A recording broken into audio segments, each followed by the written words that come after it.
Hello, this is Professor Young. This is part 3 of our discussion on the endocrine system. And for many of you, I'm sure that you will be glad to hear that this is your final session on the endocrine system. I think I've backed up a little bit. I think we already discussed the thyroid gland through WIMBA, but because we're picking up with the parathyroid, I wanted to back up just a little bit and make sure that we were okay with the thyroid gland. As we discussed, it is the largest endocrine gland within the body that we have. And when I say that, we're talking about adult, largest endocrine gland within the adult.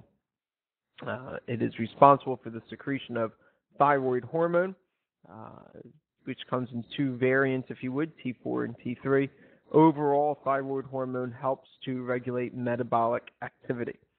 And within that, remember, this is talking about oxygen consumption, heat production, respiratory rate, heart rate, strength of the heartbeat. It oversees appetite suppression and stimulation of the appetite as well, increase metabolism within the carbohydrates, within the fats, with proteins to help to facilitate energy production. And it also is tied in with our GH, growth hormone, as well.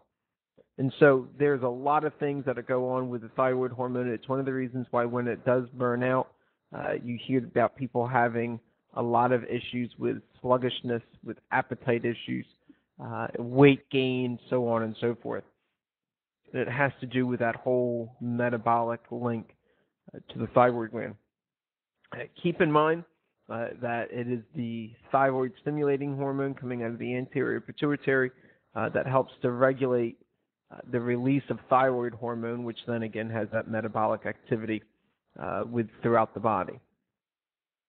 And just as a recap, this here is, of course, the histological view of the cells. You can see the follicular cells are labeled there. They are found lining that the chyloid or the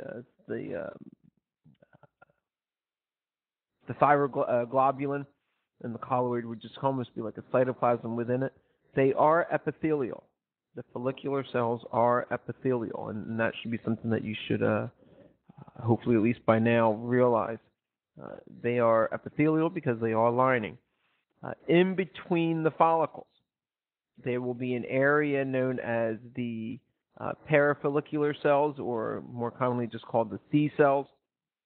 Again, they are between the follicles, and they are there to respond to rising levels of calcium within the blood.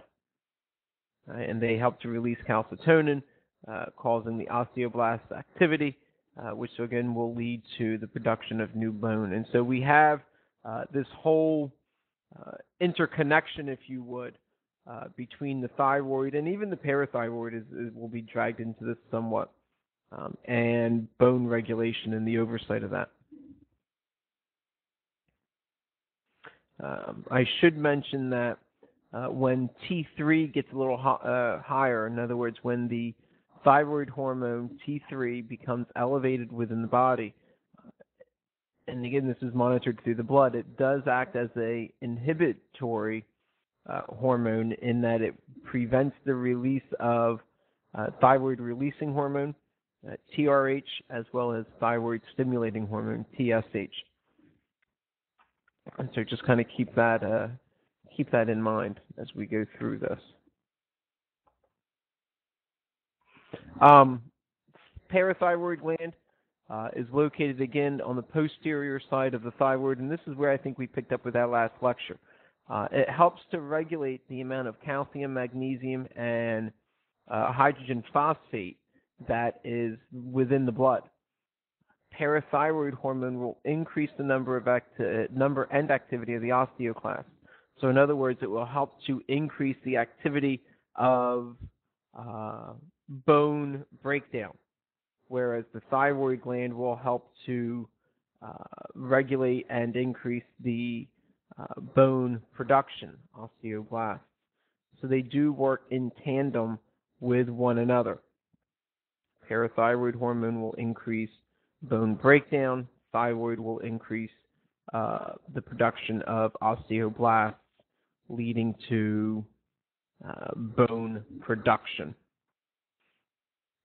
So the more osteoclast, the more the bone has to, the more bone reabsorption that happens, the more calcium and phosphates into the blood that we see. And we know that that functions overall as a negative feedback loop, as it increases the amount of calcium within the blood.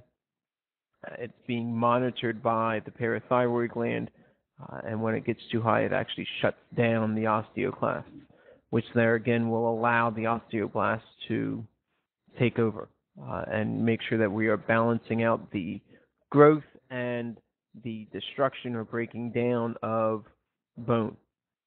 One of the things, I don't know if I did mention this or not, but I know we talked a little bit about hydrogen phosphate and the fact that it is a phosphoric acid derivative. Phosphoric acid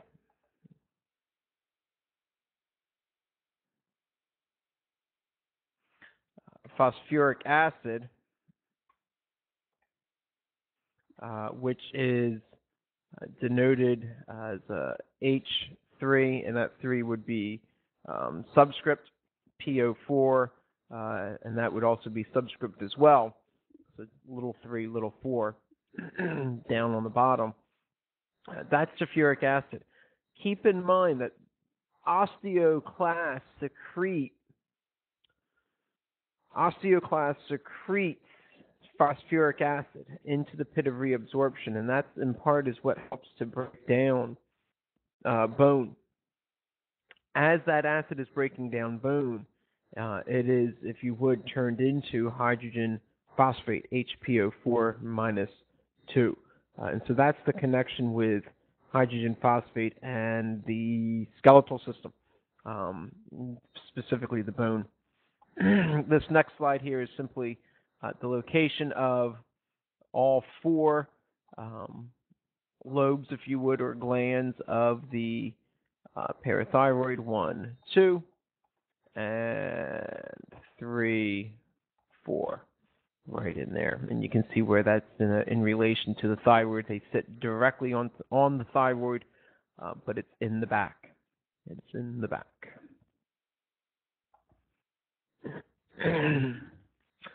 The adrenal gland is what we looked at next.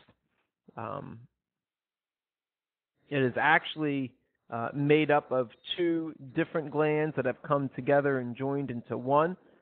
So in the fetal development, they are separate, but in the adult, they function as one. The innermost part of the adrenal gland would be the adrenal medulla, and that is actually the smaller part. You can see that being located right here in the center. It continues right on over into there. And then the adrenal cortex, which is larger. And the adrenal cortex would be right here, as well as right there. So it's that whole area surrounding the cortex. This whole area surrounding the medulla would be the adrenal cortex. What's the purpose? Well, let's start with the medulla first. The medulla really acts more of as a support system and a gland for the sympathetic nervous system. And so therefore it will contain sympathetic ganglion, as we already discussed. It releases both epinephrine, norepinephrine, and small amounts of dopamine. And it does that as a combination that we call the catecholamines, and that's to release directly into the bloodstream. That's what makes us a hormone and not a neurotransmitter. Even though we're dealing with sympathetic ganglion, you would think epinephrine, norepinephrine, dopamine would function more as a neurotransmitter. It's not the case. Because it's released into the bloodstream, it is going to be hormone-based. Epinephrine is going to inhibit the release of insulin, and the reason for that, and we discussed this briefly in lecture. It forces the muscle, specifically skeletal muscle, to rely on breaking down fatty acids for their energy supply. When muscles are used, of course, they're going to consume more oxygen. They're going to need more energy. If they were to start to solely rely on carbohydrates for their energy supply, sugar, in other words, it would quickly drain the body of their supplies, which would cause the brain, which relies on blood glucose levels for its activity, to become slowed down and impaired. And that is the one thing the body does not want to do. The body wants to protect at all costs the brain.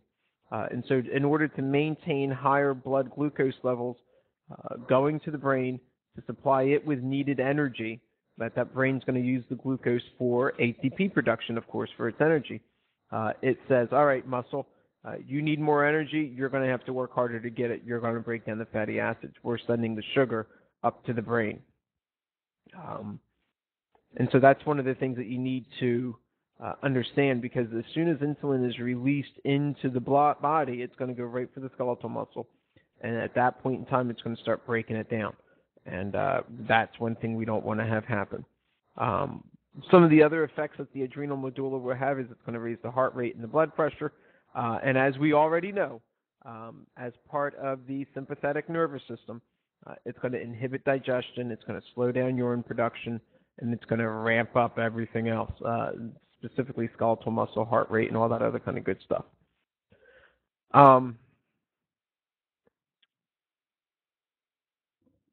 Just to make a mention of it,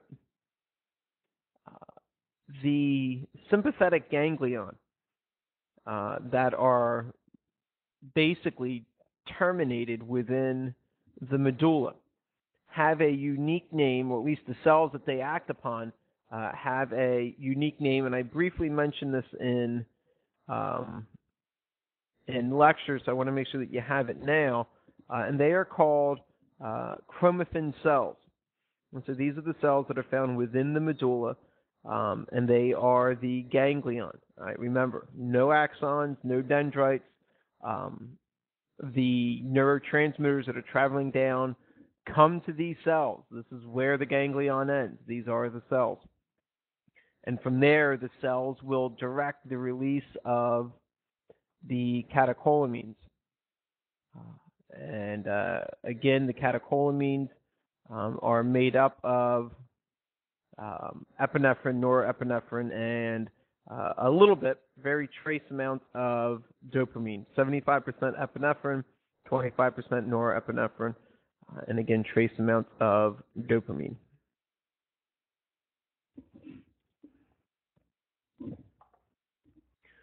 When we turn our attention to the cortex, again, we see three very distinct areas.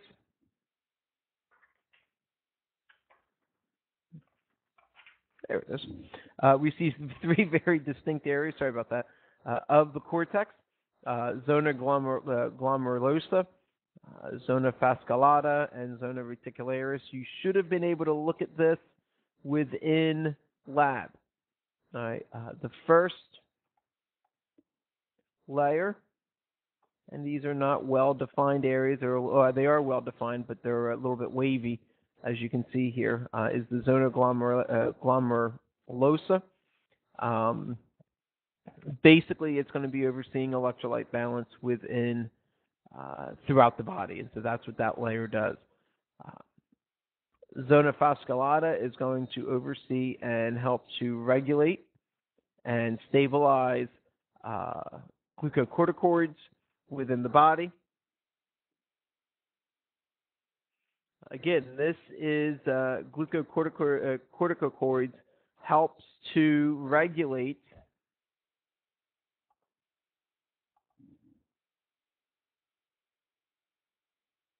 cortisol. We know that cortisol is the stress hormone that helps to initiate fat catabolism. Catabolism, not breakdown, but creation of.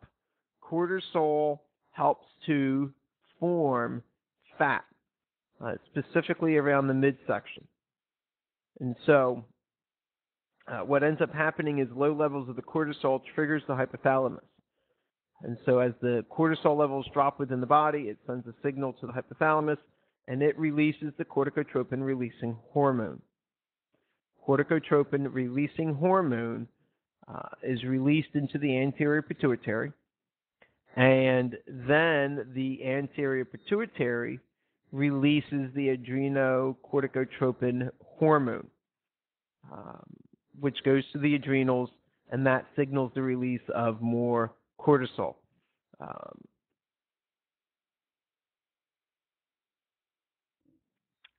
Typically, this is not a problem. Cortisol is actually a good thing in the sense that it actually stimulates the breaking down of triglycerides into simpler fatty acids, and that fatty acids can then be used for ATP, such as within muscles. And remember on the previous slide we just looked at, we said that instead of always using and relying on glucose, that muscles will actually use fatty acids for energy production. Here's the link. All right, the zona fasciculata will go ahead and release those glucocorticoids that will go ahead and help to release the cortisol, which will then go ahead and allow the muscles to break down the fatty acids. The problem comes into play when muscles don't need the energy. In that case, when the levels drop below, which happens very often with stress, the muscles aren't working, but the body is acting as if it's ramping up.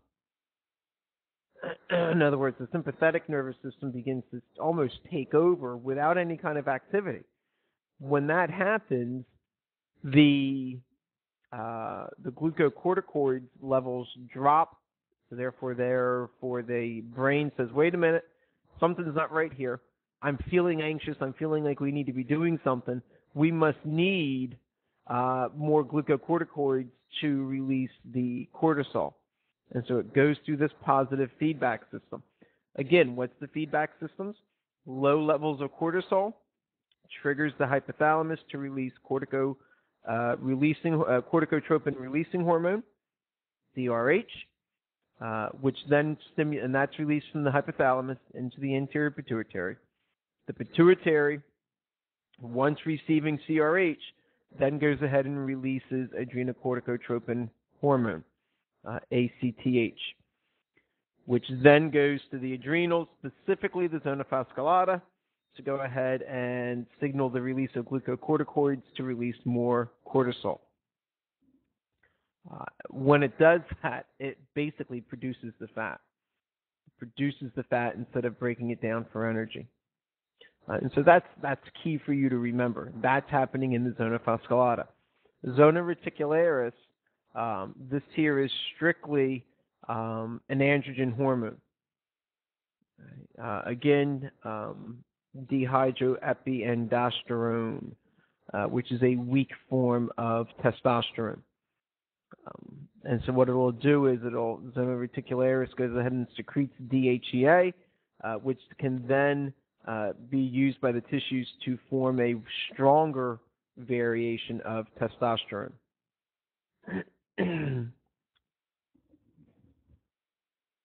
And that level, or that layer, again, is found right here beneath it. And then what should be obvious is what comes below the zona reticularis, which is the adrenal medulla. And so that cortex surrounds that medulla completely. Pancreas. We typically think of the pancreas as a digestive gland. It aids in the digestion of food particles, specifically within the intestinal tract. The pancreas has clusters of cells known as the pancreatic islets. You probably referred to them as the islets of Langerhorn. Make sure you know both terms for them. And there are 4 main cell types that are found within the islets. You should hopefully have been able to identify them or see them during your histological review. You've got your alpha cells, your beta cells, your delta cells, and your F cells. Your alpha cells are going to secrete glucagon, which is going to help to increase your blood sugar. Your beta cells are going to secrete insulin, which is going to lower your blood sugar. And so both of these guys work opposite of each other, but yet in tandem to help normalize blood sugar levels. Naturally, after a big meal, your body is going to be secreting insulin from the beta cells. In the case of maybe 4, 5, 6 hours after you've eaten, you're getting low on energy, but yet you need to keep moving. Your body's going to have the alpha cells secrete glucagon, which is going to help to increase the blood sugar levels. Your delta cells work as an inhibitory system. It will secrete somatostatin, which will inhibit, and you got to follow this, will inhibit both insulin and glucagon. And so that basically shuts down that whole system, and that helps to try to normalize the blood glucose levels as well. Your F cells will secrete pancreatic polypeptides, and again, the F cells are there to inhibit the delta cells. The delta cells are there to inhibit the alpha and the beta cells.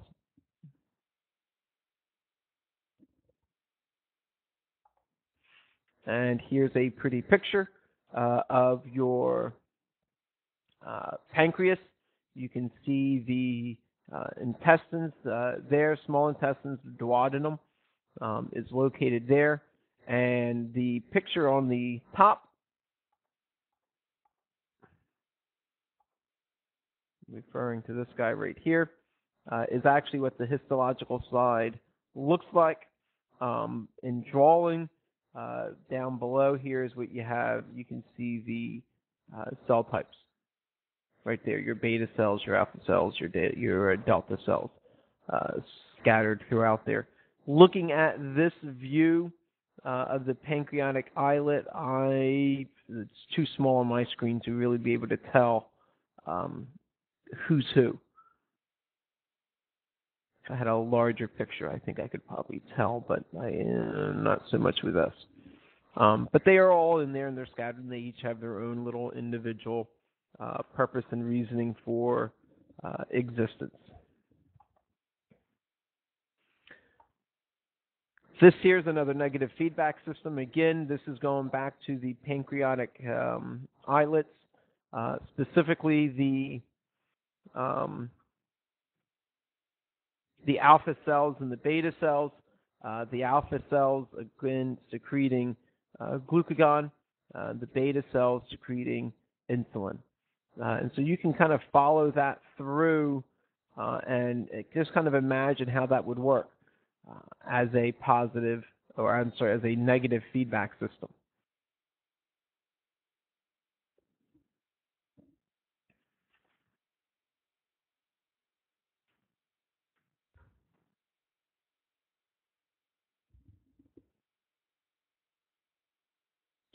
If you need to pause this and go ahead and look at that a little bit more, feel free to.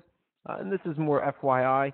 The details of this I'm not going to ask you on an exam, but it's always good to challenge your mind and expand your horizons a little bit. So again, if you feel the need to pause this, you can take a look at this, and life will be good. Hormones that are regulated and controlled and released by the gonads or the reproductive system. Within females, of course, that's going to be the ovaries, which will produce several hormones that we will definitely look at in a lot more detail towards the end of the semester. For right now, all you need to know is that the ovaries are going to help to produce and synthesize estrogen and progesterone, inhibin, which inhibits follicle-stimulating hormones, and relaxin, which is another hormone released by the ovaries that's only activated during pregnancy and delivery, which is an important thing. And it's going to work in conjunction, of course, with the pituitary and follicle-stimulating hormone and luteinizing hormone. Follicle-stimulating hormone is essential in the maturing, at least in the females, of the eggs. And so that's where we're going to see that, use that. We're also going to see follicle-stimulating hormone released within males for the maturation of sperm, which is where we're going to next. Within the testes, that would be the male sex gland, and it's going to produce the testosterone and inhibin. So that way it can also inhibit follicle stimulating hormone when sperm production ramped up and the body has too much. Sperm, after a while, if it's not used, will just be self-absorbed back into the body. So the protein structures get broken down and recycled. It's kind of a waste of energy if you think about it. And so if the body has a lot of extra sperm sitting around, it's going to shut down or inhibit the follicle stimulating hormone, which is going to slow down the maturation and of the sperm and kind of reduce the numbers a little bit as well until it's needed to be ramped back up again. And with this, we conclude our look at the endocrine system. As always, I remind you, if you have any questions, please feel free to shoot me an email. I will definitely get back to you and answer those questions the best of my ability. And happy studying, and we'll see you in lecture soon.